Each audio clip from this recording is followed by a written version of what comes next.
En la presente exposición desarrollaremos la estructura de nuestro proyecto orientado a dar solución a una problemática social.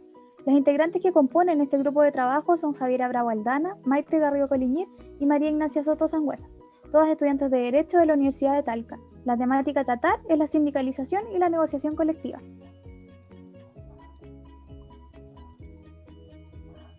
El problema que se identifica es el déficit de representatividad que experimentan los sindicatos, los cuales, si bien han aumentado en el país respecto de los últimos años, sus índices de negociaciones con resultados positivos para los trabajadores son sumamente inferiores. Tal parece que la constitución de sindicatos y su vinculación con los empleadores no es elemento suficiente para que los trabajadores obtengan respuestas positivas a sus peticiones, y es, a nuestro parecer, la falta de conocimientos en materia de derechos sindicales y el desconocimiento de técnicas de negociación lo que mantiene a estos trabajadores en situación de vulnerabilidad aun cuando están organizados. Consideramos importante destacar que en su mayoría son los directores sindicales aquellos que manejan ciertas nociones de derecho y de tácticas de negociación. Sin embargo, es sumamente relevante que el resto de los trabajadores sindicalizados adquieran también estos conocimientos, puesto que les permite estar en posición de participar de manera activa del sindicato y de proponer ideas de negociación que configuren un verdadero aporte para el mismo. Ya, continuaremos por qué razón es importante abordar esta problemática. Según Pablo Pérez, nos indica que la falta de afiliación sindical se traduce a una falta de representatividad, lo que provoca que no se ejerzan derechos laborales disponibles por los trabajadores y que finalmente desencadena la falta de instancias para proteger de estos mismos derechos. Por esta misma línea, este fracaso en las negociaciones o dificultades para llevarla a cabo provoca que haya una desincentivación para la formación de sindicatos, como también para la unión destinada a formular estas instancias de representación laboral. Entonces consideramos que es importante abordar esta problemática, puesto que son estas organizaciones las que permiten la participación del trabajador y de esta forma disminuir la brecha existente entre el empleador y el trabajador. Según la revista mencionada en la presentación, se sostiene que este tipo de instancias se ven favorecidos no solo los afiliados a los sindicatos, sino que también los sectores marginados del mercado laboral. Bueno, en cuanto a las dimensiones mediante la cual teníamos que analizar nuestro problema, nosotros elegimos 3. La primera es la dimensión político-institucional, y esta se refiere a la existencia de un marco legal que regula nuestra problemática.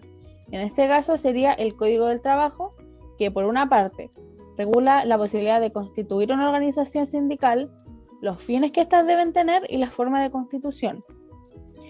Por otra parte tenemos la negociación colectiva, la cual encuentra su fundamento legal en el mismo cuerpo y se regula el ámbito de aplicación de las negociaciones, las materias que pueden formar parte de estas mismas y los efectos que éstas tienen en relación a los contratos individuales de trabajo.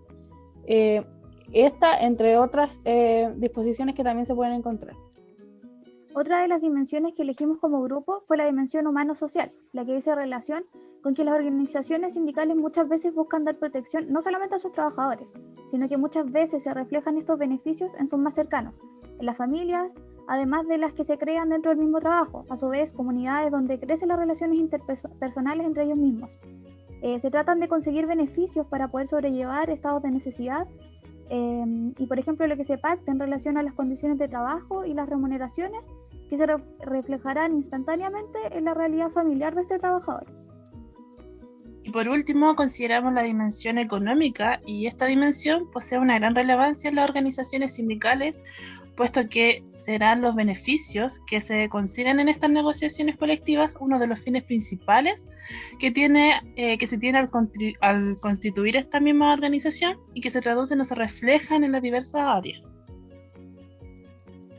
En cuanto a la descripción de los destinatarios o los beneficiarios de nuestra iniciativa, estos son los trabajadores de la Fundación Beato Hermano Salomón de Talca, la cual ya ha sido sancionada con una multa de 100 UTM durante el primer semestre del 2020 por pactar con trabajadores no sindicalizados beneficios superiores a los ya convenidos con los trabajadores del sindicato para desestimular la afiliación. El promedio de edad son 34 años, el nivel educacional promedio es cuarto año de enseñanza media, la proporción que existe entre hombres y mujeres es que de cada 100 personas, el 60 son hombres y el 40% son mujeres, y la tasa de afiliación sindical es de un 11,3. En cuanto al diagnóstico y las técnicas que tenemos que emplear, La primera que usaremos es la entrevista semiestructurada con los dirigentes sindicales de esta fundación. Esto como fin tenemos que darnos ideas sobre la información general que estos disponen, con las condiciones de trabajo y los tipos de negociaciones que ya se han llevado a cabo. La herramienta para llevar a cabo este diagnóstico es la plataforma Google Meet, de que como grupo nos sentemos bastante familiarizados con ella, la hemos usado antes, y además, al ser pocos los dirigentes, no requería la posibilidad de hacer subgrupos, y por último, no tiene un límite de tiempo. Ya, la segunda técnica que utilizaremos será la lluvia de ideas, y vendrá posteriormente a la entrevista con los dirigentes sindicales, en donde ya estaremos más relacionados con lo que es el sindicato en general. Por una parte, este instrumento nos ayuda a trabajar temas específicos con la opinión de todos los trabajadores. Por ejemplo, así sabremos lo que piensan sobre determinados aspectos, lo que opinan, sus impresiones sobre descargos, como también sus objetivos y fines. Por otra parte, es la herramienta más personal que existe de las que podemos aplicar. Esto se refleja, por ejemplo, que el uso de una encuesta en línea no deja ver la realidad de estas personas y cuáles son las verdaderas condiciones de trabajo, ni lo que necesitan en sí, o bien no de una manera satisfactoria. En cuanto a los objetivos del proyecto en cuestión, los objetivos generales dicen relación con asesorar al Sindicato de Trabajadores de la Fundación Beato Hermano Salomón durante el segundo semestre del 2021, a través de talleres informativos y orientadores de derecho sindical en las instalaciones de la Fundación, debido a la deficiencia de resultados positivos de las negociaciones colectivas que se han llevado a cabo y además por la cantidad de prácticas antisindicales a las que se ha visto multado el empleador.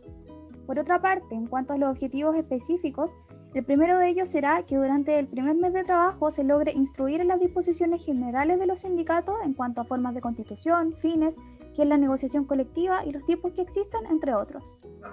El segundo objetivo será que durante el segundo mes de trabajo poder instruir sobre los derechos sindicales que ellos poseen y los mismos derechos laborales que se puedan llegar a exigir en una negociación colectiva. Y durante el tercer y último mes de trabajo, nuestro objetivo específico es enseñar métodos de disuasión, retórica y negociación colectiva que sean eficientes y efectivos para poder lograr los fines propuestos. En relación a los indicadores, nuestra primera meta dice relación con los trabajadores del sindicato que logren tener entendimiento de las nociones generales del derecho sindical durante el primer mes. Este indicador lleva por nombre el porcentaje de trabajadores que mejoran sus conocimientos en materias sindicales. La fórmula de cálculo será el número de trabajadores que mejoran sus conocimientos dividido el número total de trabajadores por 100. En cuanto a la situación inicial, tenemos que solo los dirigentes sindicales tienen nociones de derecho sindical, y en cuanto al medio de verificación para evaluar los logros será un test de conocimientos. Como segunda meta, los trabajadores del sindicato tienen conocimiento de sus derechos laborales y su forma de exigirlos. El nombre de este indicador será porcentaje de trabajadores mejoran sus conocimientos en materia de derechos laborales, y la fórmula de cálculo a utilizar será número de trabajadores que mejoran sus conocimientos dividido por el número total de trabajadores, todo esto multiplicado por 100. Como situación inicial, tenemos que solo el 30% de trabajadores afiliados conocen sus derechos y solo el 5% sabe cómo exigirlos. Y los medios de verificación para poder llevar a cabo será a través de test de conocimientos. Y como tercera meta, tenemos que los trabajadores del sindicato saben aplicar lo aprendido y lo ponen en práctica mediante una simulación de una negociación colectiva. El nombre de nuestro indicador es porcentaje de trabajadores que consiguen resultados positivos en las negociaciones simuladas. La fórmula de cálculo es la ya mencionada por mis compañeras: número de trabajadores que consiguen resultados positivos dividido por el total de trabajadores multiplicado por 100. La situación inicial es que solo los dirigentes sindicales tienen nociones sobre cómo llevar a cabo estas negociaciones colectivas, y el medio de verificación es a través de simulaciones de negociaciones colectivas. Aquí podemos ver la bibliografía que usamos para realizar este trabajo. Y con esto damos por finalizada nuestra presentación. Muchas gracias, profesor.